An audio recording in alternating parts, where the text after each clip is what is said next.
fail if you stop trying to improve your mind and broaden your horizons, beloved. Time is of the essence, for it is very important that the fear and anger of the masses, the power of the force of nature, and the earth changes and cleansing are accelerating and increasing in intensity every day. We told you that you are in the midst of a spiritual revolution. However, the earth and the masses of the third, fourth dimensional illusional reality are also in the midst of a revolution. There is an intense polarization building between the various factions, not just in isolated places around the world, but in every country, involving every race, culture, religion, and political affiliation. We have told you that the chasm between the light and the shadowlands is widening, and is very apparent from both a lofty and earthly viewpoint. We see clearly the areas that are being bathed in the living light, thanks to you, the faithful sentinels of light.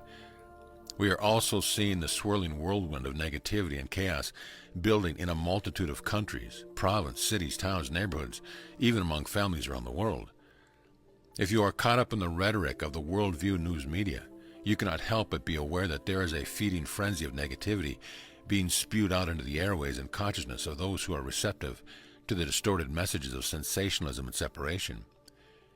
The fear of deprivation, anger at the rulers, leaders, and the government, and the indignant sense of entitlement to goods and services without personal responsibility are symptomatic of the intense fear of change that is taking place within every area of the world and within the human consciousness.